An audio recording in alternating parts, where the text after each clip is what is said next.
Question 16, holiday cost that plus VAT, calculate the total cost of the holiday. So, to me this is a very straightforward question. To put it at this point in the exam is quite interesting.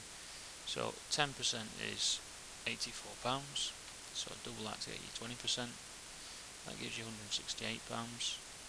So then add your 168 onto what your original cost of the holiday was. So 840 plus 168, which then gives you £1,008. Then B, when the sale normal price reduced by 45%, the sale price for the holiday is this, work out the normal price. Well, if you've taken 45% off, then you've got 55% of what the original value was left. That's the crucial step. You get this bit right, you're cooking. Because then you divide by 55, because that'll give you what 1% is. So 462 divided by 55 gives you 8.4, or £8.40. Times it then by 100.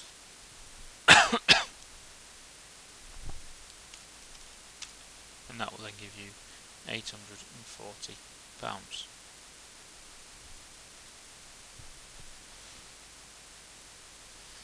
Question 17. Wrong with there. Work out the height of LMN. So the height here, we're looking at this value here, which we'll call H. So I've actually created a right angle triangle here with this side is 4.5. So how do we go through that? Well, this is 4.5, so we want to work out what H is, so that's the hypotenuse, because that's the longest side.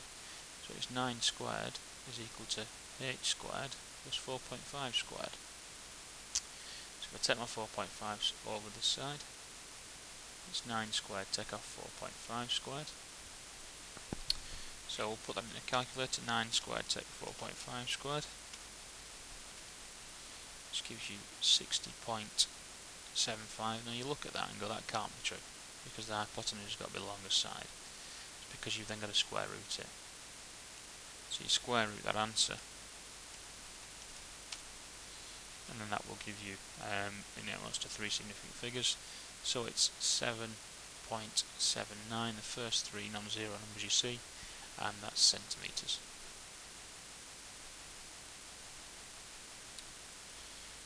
Question 18.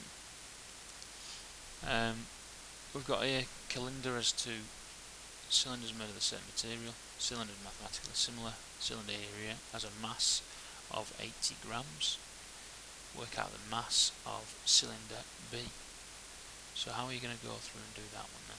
What can you do? Well, mass is connected to volume because it's the amount of inner shape. So the first thing to do is look at the scale factor from A to B. So how would you get from A to B? Well, it's a scale factor, normal scale factor here, just because it's length to length. It's 18 divided by 6, which gives you 3.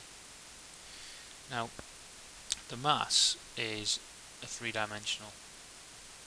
If you imagine it as a cube, if I explain it this way first of all.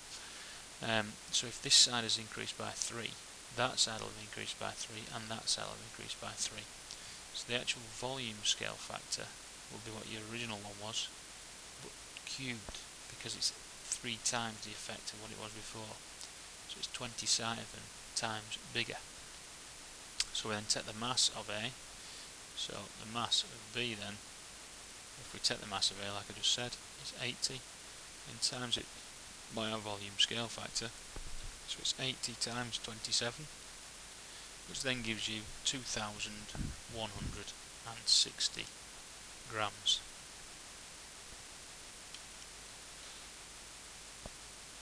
Solve this, give your answer, give your solutions to 3 significant figures. So there's a little hint there when it says 3 significant figures that it's going to be asking you to use what we call a quadratic formula. Now the quadratic formula is the bottom right hand of the second page on your exam, so if you want to have a look back at that. The reason I know you've got to use it is because it asks for a decimal answer. So what's the decimal answer going to be? I'll work it out as the following. Your A in this question is going to be 5, because your A is whatever is in front of your x squared. your B is minus 3, that's a reference to the x, and your C is minus 7. So the quadratic formula says that x equals minus b plus or minus the square root of b squared minus 4ac all over 2a.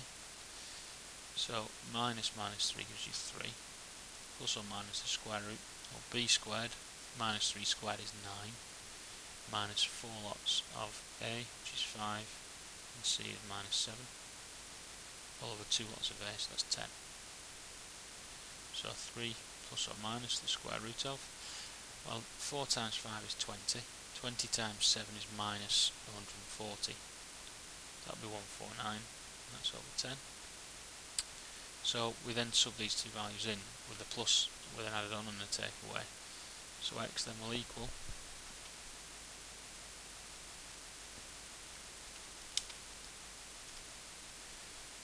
1.52, and that's the plus version. If I then take away the root of 149,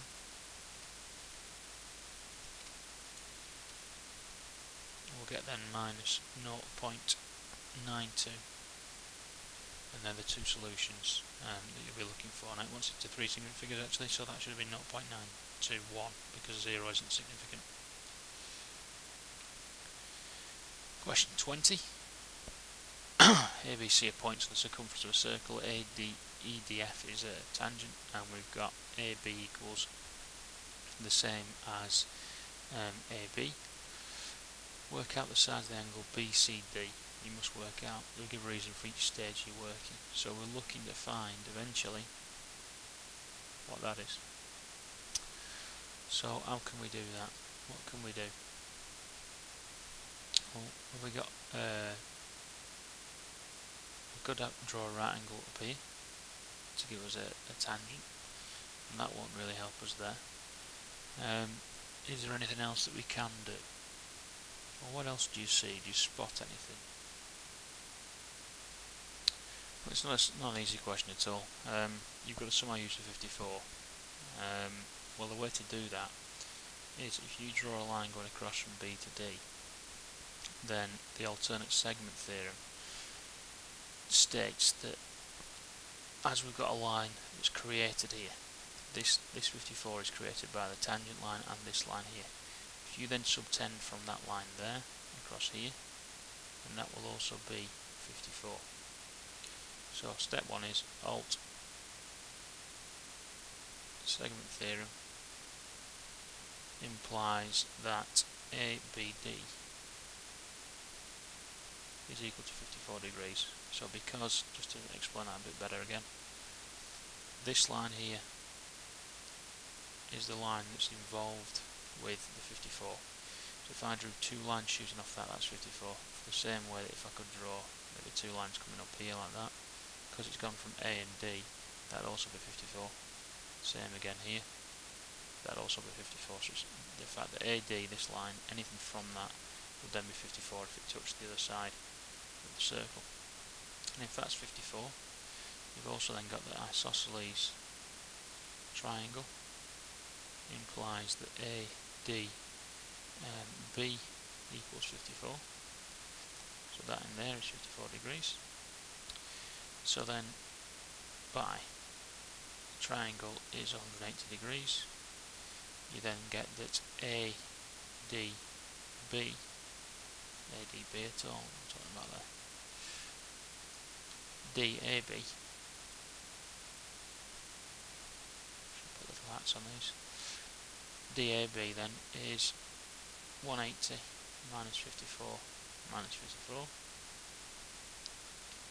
which gives you 72. And then your final thing is this is a cyclic quadrilateral. So ABCD